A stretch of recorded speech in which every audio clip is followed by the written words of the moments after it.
Thank you guys for coming back to another episode of Cobra TV. And today's going to be a podcast. We're going to be talking about No Man's Sky, Dual Universe, maybe a little bit of Planet Nomads. There's a little bit of an update with No Man's Sky that we're going to get into.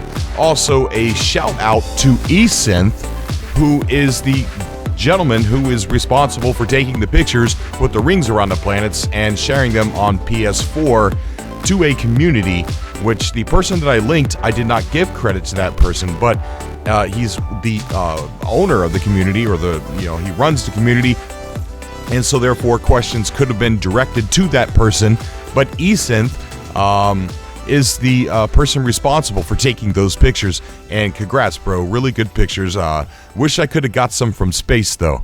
But a little bit of update. We had some fun making a little comedy sketch video called NPC Meeting.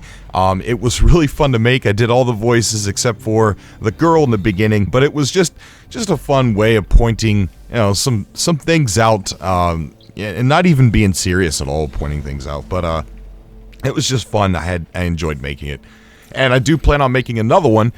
This time with the portal. Where Cobra comes across not animated portal, but a vocal portal that is sick and tired of explorers trying to figure out how to open him up. But that's a few days away, or maybe even more. But I want to talk about the Atlas Path. I've done the Atlas Path. I've gotten to the end of the Atlas Path. I got all of my stones back, and somehow I ended up with 2 extra Atlas stones. But I do want to talk about that. I want to talk about the other star classes that I was finally able to get to. And then I want to talk about the V2 and V3 rooms, man. I mean, I don't know. There's so much to talk about with No Man's Sky. So the things that I'm going to say, do not get me wrong. I do enjoy the game. I love the game. It's one of my favorite games. And I see a potential to build onto this game. And having it turn out to be something super amazing in the future. And it's amazing in my opinion right now, but I feel No Man's Sky is going to turn out to be something truly amazing with the updates. And I think that the community needs to let Hello Games know what they want out of No Man's Sky. He said if the game was a success, he would look to the community to come up with things that they would like to see in the game, the things that we want to do. And I think that's truly important, and that's one of the reasons why I'm bringing up Dual Universe tonight, is because, they're really active in the community, and but we'll talk about that here in a little bit. But I really think it's important for Hello Games to know what you guys want out of No Man's Sky, whether it be multiplayer, whether it be a more of a reason to exist in the game, and because you could get maxed out on everything, and you could get the full ship, the one ship that you like, and get it all upgraded with tech and get it all organized, and then you're left sitting there thinking, okay, now what? But to go back to the Atlas Path, I went through the Atlas Path. When I got to the very end, I was able to, here's a spoiler for anybody that doesn't know what's going on with the Atlas Path, but I was able to birth a new star. And now I am able to see black holes in the galactic map anywhere I choose to look. They just show up everywhere. But during the time that I was on the Atlas Path, I've uploaded a couple videos of me getting sidetracked on the planets. I'd come across a planet that had gravitino balls, and I just went crazy mining them, upsetting the Korvax by selling them. Of course, that was a little bit of, skit there as well. But I could imagine as many times as I sold gravitino balls to the Korvax, I'd be upset too. But it was fun getting sidetracked, knowing that, hey, I've got this Atlas Path I need to get move on to. You need to quit trying to get rich and just move on. So it took me quite a while to do the Atlas Path. Lots of gameplay time, lots of hours spent, lots of fun had. It was all fun to me, and it kept me busy for hours. I mean hours. I probably have, I can't tell, but I probably have over 100 hours in the game. And easy. I mean, that's easy. That's underestimating what I have in the game. And I'm saying that for a reason, because it's going to lead into another topic with No Man's Sky. But after the Atlas Path, I was done. There wasn't a whole big reward except for a text saying that I birthed a new star.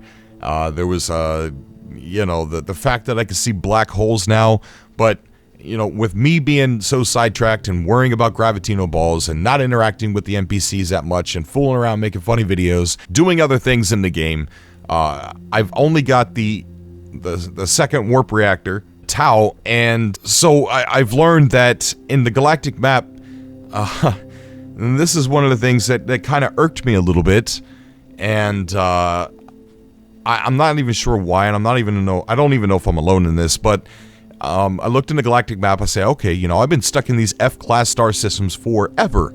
So now it's going to be me. Here's my next thing, since, I'm left feeling like, what do I do now? Now that the Atlas path is done, what do I do? What's my next goal in the game? So I thought, okay, well, I'm going to go look at the different star classes. And I found that I couldn't go to certain star classes because I didn't have the Theta warp reactor, the last remaining warp reactor. Even if it was 12 light years away, I was not able to go there. But I could jump many, many more light years away to another star class, but not to a specific star class. And that irked me just a little bit. But when I did go to the other star class and I landed on this planet, it was snowing. The planet looked a lot different. It looked a lot more alive than the other star systems that I was in that were F-star class. So it was pretty amazing, and I'm like, wow, this is a really improvement to the game. It's almost like an upgrade or an update. It's just a little bit more exciting. And I'm like, okay, well, there was only one planet in the star system. I'm like, well, crap.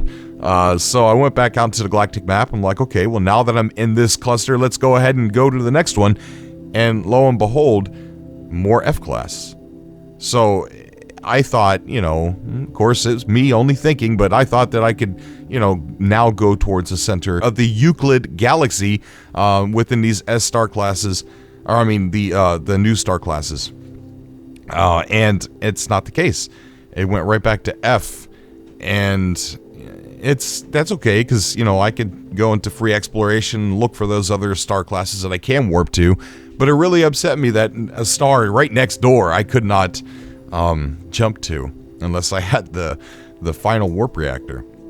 But I guess it gives you a sense of being. It gives you something to do. It gives you something to go around and look for the other warp reactor.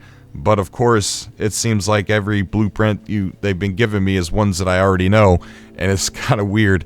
But so right now in the game, I'm looking for that warp reactor so I could get to the other star classes, because the F ones, they're a bit samey.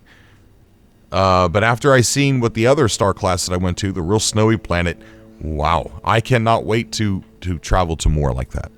But after I was done with the Atlas Pass, I felt like, what do I do now? And I don't know if that's because I binge played this game so much. I've got over 100 hours into the game, and now I was left with like this empty feeling, like, what do I do now? I could go explore. I want to go explore these other star classes. That's something I could do. But when I was getting my Tau, if I'm pronouncing that correctly, warp reactor, I had this sense of purpose, man. I was like really, I needed like 800 aluminum and all kinds of other things. So I was going around, mining things, and couldn't wait to build that so I could jump to other star classes. It really did give me a sense of an accomplishment when I was done, and a reason to do things, and lots of gameplay. So getting the warp reactor and getting to the end of the Atlas path seems so amazing, and lots of game time. Now, the reason why I bring that up is because I have put a lot of game time into No Man's Sky. I have enjoyed it. I have binge played it. I and started to come out of that honeymoon stage, so to speak. So here I am thinking, your immediate thoughts are, oh, this game sucks. I'm bored with it already. I play games a lot, and I've played other games, and I haven't even sank that much time into the game. to other games as I have No Man's Sky. And what I can say about No Man's Sky is, do I feel empty now? Do I feel like, oh my gosh, well, what do I do at this point? Yeah, I kind of do. But I had so much fun and so many hours in playtime before I even got there. Do I want to go play right now? Yes. Yes, I do. That's the difference. The difference is, the other night, I did feel like, well, what do I do now? But now that I sit here and I'm talking about it, I want to go play again. I really feel like this is a good base for Hello Games to build upon, and I think that it's going to turn out really good. But then we move on to certain things that are in the game that really feel like they're, I don't know, they feel unfinished, really unfinished or ripped out. And I'm talking about the V2 and V3 passes. I want to stop and think, there's got to be a reason for these plants in here on this table and this little greenhouse thing. There's got to be a reason for this holographic star system that's sitting in this holographic room or whatever. There's got to be a reason, and I can't figure those things out. You know, we spend hours playing the game until, you know, we find these V2 and V3 passes finally, and we're able to go in them, and it just seems like they were supposed to be something else. And I can't help but to think that, you know, there's got to be something more to them. So if anybody knows, comment down below. It just seems like it's the V2 and V3 passes are such important things in the game that it's keeping you from. And then when you finally get them, it's just like, oh wait, what is this? So there's got to be. I want to believe that there's got to be something, but I know it's got to be something that's unfinished. I feel something happened with this game, and I think that they had to take a lot of things out to ship it, and I think that it just didn't run properly with everything that was in it. So I have hope that some of these things are going to be added back in. So right now, in No Man's Sky, what's given me sense of purpose is getting that last warp reactor so that I have freedom of movement to get off the beaten path of the F-class star systems, and to consistently be able to jump wherever I want, whenever I want. And I think that the next thing that I'm going to do is jump to these other star class systems and get to the center of the galaxy, but not to go there, not to go into it. One of the things that really confuses me about the center of the galaxy, spoiler alert for if anybody's come back, this is another spoiler. The center of the galaxy, we know that people have been to the center of the Euclid galaxy, but you know, the tag for the center, where it should say discovered by, is all question marks. And we know that people have been there already. Or have they? We know by looking at other people's videos, you know that when you get to the center of the galaxy, instead of going in, when you hit warp, engage, it completely just goes backwards the wrong way. It doesn't even let you get to the center of the galaxy. And so when you're thinking about that, and you're thinking about, okay, well, discover by all question marks, has anybody really even been there yet? Is this another missing feature of No Man's Sky? Is there something else that we have to do in the game to be able to unlock the true center of the galaxy? There's a lot of talk of that going around on Reddit, and on Steam, and on NeoGAF, and on Facebook. So it's not just me questioning if there is something that we have to do before we get to the center of the galaxy in order to actually reap the benefits of the actual center of the galaxy. I don't know. But I do know where it should say discovered by, it's all question marks. No idea. But then at the same time, you know, when you get to the new galaxy, it says you have discovered a new galaxy or something like that. And it doesn't say new galaxy discovered by Joe Blow from down the street. So technically it kind of should. I mean, that would be kind of cool for someone to see that the Hilbert galaxy, for you to go on the Hilbert galaxy and say it was discovered by you, forever for everybody. Not to rename it, but just for it to say that you discovered it, and everybody has to see your name in the game every time they get to the Hilbert Galaxy. So I don't know, guys. It really feels like there's... I can't wait for the updates to come in. I kind of wish that there was some kind of public statement talking about some of these things. My goal is to get to the center and just not go in it, but skirt around it and just have fun. I would love to be in a place at the same time as another explorer, even though we cannot see each other. I would love to be able to stand in the same spot with one of you and look out a space station window together, or I think that would really be cool. And I've said that so many times in my subcasts in the past, that even if you can't see each other, I've said that. What an amazing journey to cross the galaxy, to finally be able to stand in the same spot as somebody else, to know that you made it even though you can't see that person.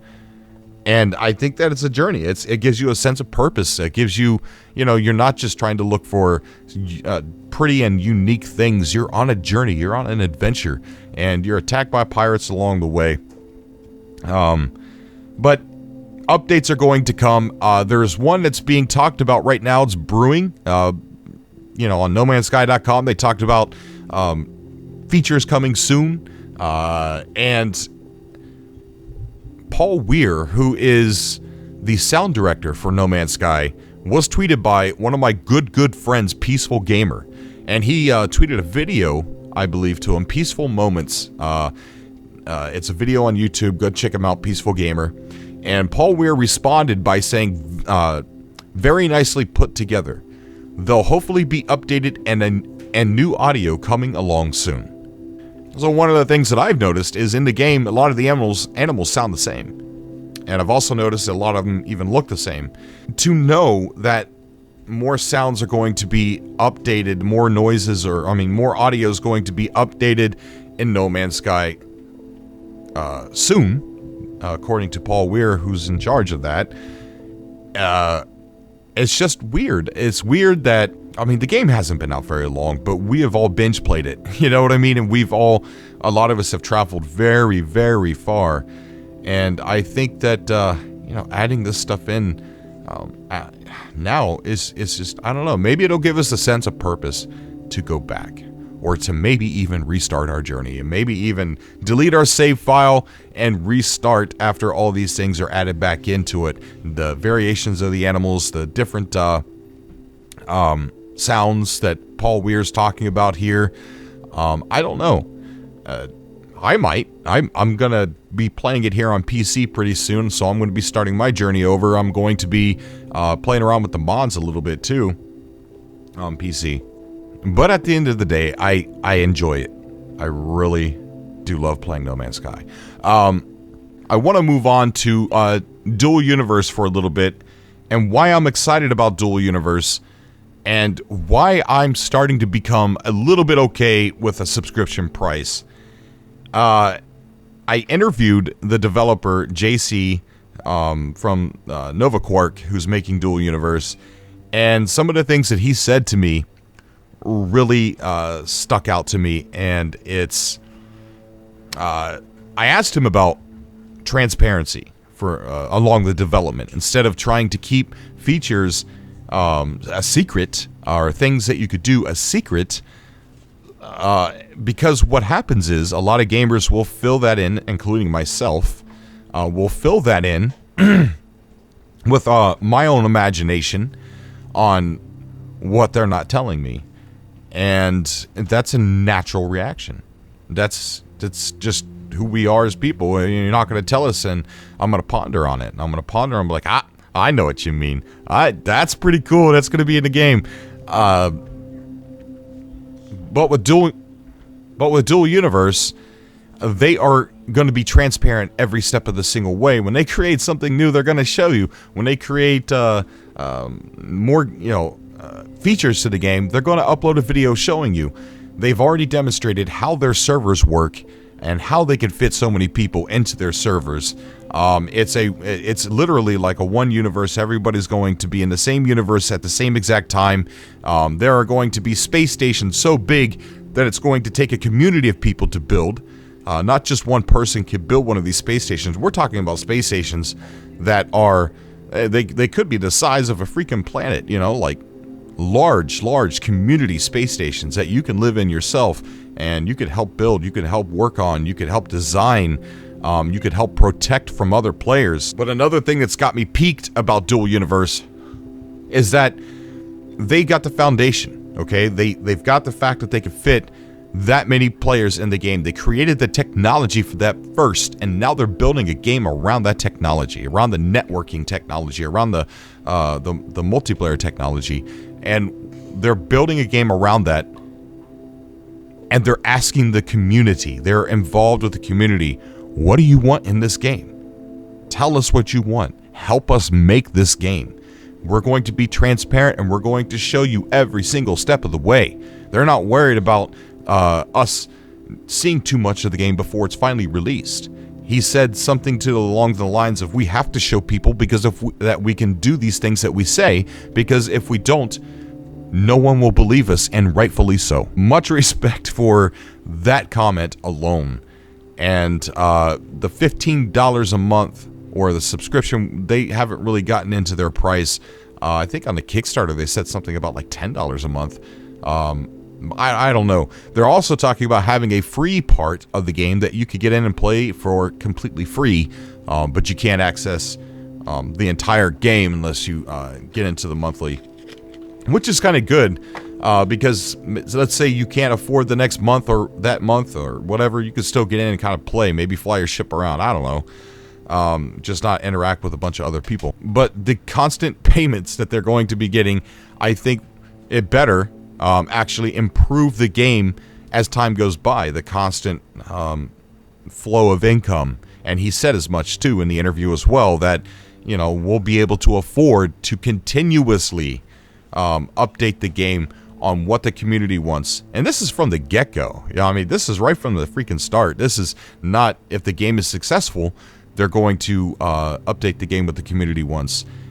This is true transparency, and your voice actually matters. And they are asking people, what do you want? And they're ready, willing, and able to start implementing and making those features for you. The cool thing about Dual Universe to me is that it is such a massive online game that it's multiplayer, it has PvP, it has safe zones, but a lot of people out there, they don't like PvP games that have PvP. And one of the cool things I asked him, I said, are these planets large enough for you to be able to get in the game and build a base and somewhere on the planet, like in a canyon or behind a mountain or on the top of a mountain or the side of a mountain, and go unnoticed and not have to worry about anybody? Is it that immersive? Is that big? And he said yes. It really is. He said, but you have to worry about scanners. You might want to think about building your home underground, or you might want to think about getting something that can disable someone else's scanners to find you. So I think it's a really cool game. I can see a lot of people playing it from that standpoint. I can see a lot of people out there surviving and being a loner, and maybe that's your gameplay. When somebody comes near you, you open up and go all warfare on them. Who knows? I don't know. But I'm really interested in the project, and there are ways that you can get in-game money and play for free. I think that could cause a little bit of problems. I think that with that, people could buy because what you can do is you could buy the months, and then you could sell them for in-game money and get whatever you want. So right from the get-go, it's almost like a shark card. You could just buy these months and then sell them for more in-game money that's cheaper than what it would be for actual dollars. Yes, you're losing out, but you're getting an advantage with inside the game over a lot of other people. But this is too soon to talk about because the game is so early on in development. I expect it to change dramatically by the time it finally releases. But one of the other cool things about Dual Universe is he said that the game does not come with ships. There's no spaceships in Dual Universe. That everything that you can do in Dual Universe has to be built. You can build your own spaceship. So they provide like certain things like engines and maybe cockpits, but you can change the cockpit by using coding. You can actually change how it looks on the inside and everything. But you build your own spaceships. You design them, you build them. They actually have fuel tanks. You have to actually attach a fuel tank to it. You have to protect that fuel tank with armor. You can actually put in storage. The size of the storage actually matters about, how much you could actually carry. And you have to worry about how heavy you're making the ship, how much power you have for the ship, how much energy it's going to take to operate the ship. So you could build these ships yourself out of what the game has. And then a ship exists in the game. And you can then take that ship and it has a blueprint to it. And you could take that blueprint and you could sell it to other online players. Say somebody's too lazy, or somebody just really doesn't know how, or they're not a good architect, or they're not good at coding a cockpit or whatever. Those people could buy the ships from the ships that you make, and that's another way you can make money in the game. You could be a ship manufacturer, which I think is pretty cool. So what makes the two things I see that make Dual Universe stand out from three things that make Dual Universe stand out from everybody else is the creative content that's going to flood the game from players. Number one. Number two, the massive amount of players that's going to be in this single universe, a single shard universe. And number three, the care from the developers looking to the community right now about what do we want to see in the game. So I am super excited for Dual Universe. I am going to be following this very carefully, very maturely, and if it turns out to be something that I'm not interested in, I'm going to bounce. Which leads me to things that we're going to be doing on Cobra TV is we're still going to be doing No Man's Sky uploads. We're still going to be doing No Man's Sky news and updates. We're still going to be doing all that stuff. But I want to start adding gameplay of Star Citizen, gameplay of Empyrean Galactic Survival, other gameplay of other indie games. Another thing that I'm going to do is a lot of the No Man's Sky YouTubers, Syrian Gaming, Legacy Zero, No More Shadows, and Peaceful Gamer, all of us, we're going to be, I hope I didn't leave anybody out there, we're going to be doing a super podcast once a week. We're all going to get together. We're all going to be talking about No Man's Sky. We're going to be talking about other games. Who knows where the conversation's going to go. But I'm super excited to get started on that as well. Plus, there's a secret project that I'm going to be involved in with another YouTuber that I can't really talk about right now. But Planet Nomads released. They released, and it's I got a chance to get in there and tinker around with it and play it. All the gameplay elements as far as surviving and needing to mine and for the minerals and materials and things like that, the eating, the need for oxygen, the sleeping, all of that's turned off at the moment. So you can get into the game and you could craft, you could build like these massive like houses or whatever, space bases or planetary bases and stuff like that. It's really cool. The thing that they're going to be doing is making orbital space stations that you can build for these planets that you're on, which I think is really cool. It's not the game with the fact that you don't have to work for anything. It kind of gets boring kind of quick. But what they did was they released a version of the game to kind of thank their backers from their Kickstarter. That was very successful, which I'm not entirely sure if you can still back it or not to get in there and start playing around. But I do want to put up a gameplay video of me making a little Land Rover and trying to build a space, I keep saying space, try to build a planetary base in a perfect setting on the landscape. So I definitely want to get that done. It's fun. I could see the potential of Planet Nomads. The game looks beautiful. I think they have a long way to go, and they know they have a long way to go, and I can't wait to see where this game actually does go. They talk about multiplayer. They want to add it, but multiplayer is expensive. So it's definitely on their list to add co-op and things like that. But right now they're trying to improve the game, make it playable, make it fill it up with a bunch of stuff to do. So I'm excited to see where that goes. Agony just released a new gameplay trailer. Wow. I mean, wow. It's nothing to get entirely too excited over. It's going to be a linear story. I don't know how long the story is going to be, how many hours of gameplay there could possibly be in it, but it definitely looks something like, I'm not going to pass it up. I definitely want to play it. It kind of reminds me of Dante's Inferno. You start off in hell, and your path is to go to the Red Goddess, the mystical Red Goddess. I guess this is not a religious version of hell. This is just a tormented place with a Red Goddess who is in charge. So the religion is completely left out of this game. It's just a really spooky, tormented place to be in, and you get to upgrade your character by tormenting other souls that you find along your path. Not online players, but just AI, NPC, or whatever. And as you suck their souls dry, you start turning into a demon yourself until by the time you get to the Red Goddess, I guess you're supposed to be a demon and you're able to fight her, maybe. They call it a meeting with the Red Goddess, so I don't know if this is going to be like a dialogue thing or if it's going to be a fight. I imagine it's going to be a fight.